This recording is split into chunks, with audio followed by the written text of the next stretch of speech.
Hi John and Ron, it's nice to meet you. My name's Dave, I'm from HeyUGuys.co.uk. I love the film, it's brilliant.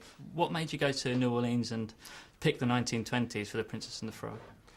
Well, it was actually John Lasseter's idea, who was the head of Pixar, who came to Disney almost 4 years ago now. It was his idea actually to set the movie in New Orleans, to take the tale of the Frog Prince, the Grimm's fairy tale, and set it in New Orleans, because he loves that city. It's his favorite city in the world, I think, and it was actually Walt Disney's favorite city. Mm-hmm. So he brought that idea to us, and then we sort of pitched this basic story, the storyline with kind of an African-American heroine and a musical set in New Orleans in the 1920s. Yeah, the 1920s appealed to us, I think, just because it's sort of when jazz sort of first started in New Orleans. So we felt like that would be kind of a magical time to try and capture on film. John Lassester obviously had his producer hat on this film. Given that it was his decision to reopen the hand-drawn animation department at Disney, what expectations did he and you have for the film? Well, it's always risky to do something that hasn't been done for a while. I think John loves hand-drawn animation. Ironically, because he's had so much success with the computer animation or the digital animation, but he grew up with Disney as we did. He worked at Disney as an animator with us many years ago, and we love hand-drawn animation too. The films we've done have all been hand-drawn. We feel like it's a part of the Disney legacy. So I think everyone was on board and felt like it was a worthwhile thing. It's a very the art form is very special. The artists involved are highly skilled.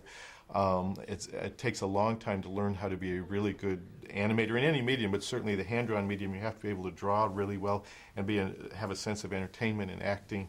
So I think we were afraid.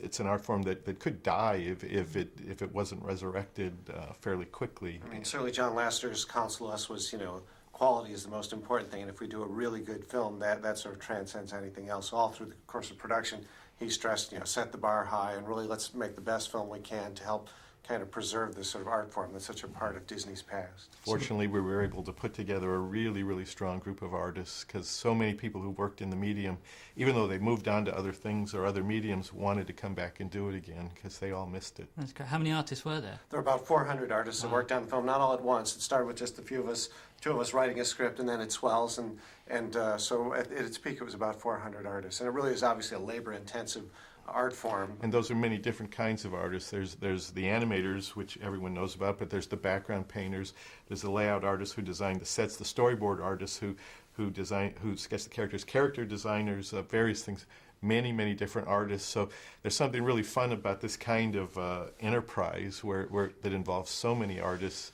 It's like building a cathedral or something like that. Was there ever anyone that was against the 2D hand-drawn and that they said should be done on computer, or was it always decided from the get-go that it was going to be? From the get-go, this was going to be hand-drawn, but certainly there was, questions, I would say, from across the street. The management side would say, are you sure you want to do it this way? And John said, yeah, we're sure we want to do it this way. Yes. And so I think his way won out, basically, and we were glad that it did. Yeah, I think it took someone like John Lassester to bring it back. I mean, he's had so much success that he had the sort of clout to do it. I think without John, I think it's very doubtful that it would have happened.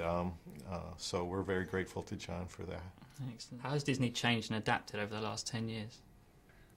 Well, there have been a number of changes, but even in our techniques on this film, there were some new techniques that we used. We actually did use some paperless animation, which are what we call effects animation, which is sort of the ripples of water and the magic and the sparkles. Those effects animators who specialize in that did that on this, what's called a Cintiq. It's a pressure-sensitive tablet. So the characters were drawn on paper just as they were in Snow White, but they scanned those drawings, and then on these pressure-sensitive tablets, they drew the ripples around them and the magic. That's sort of a little production thing that changed. And it's kind of technical, but there were aspects of the color of this film that was a little different than any film we'd done.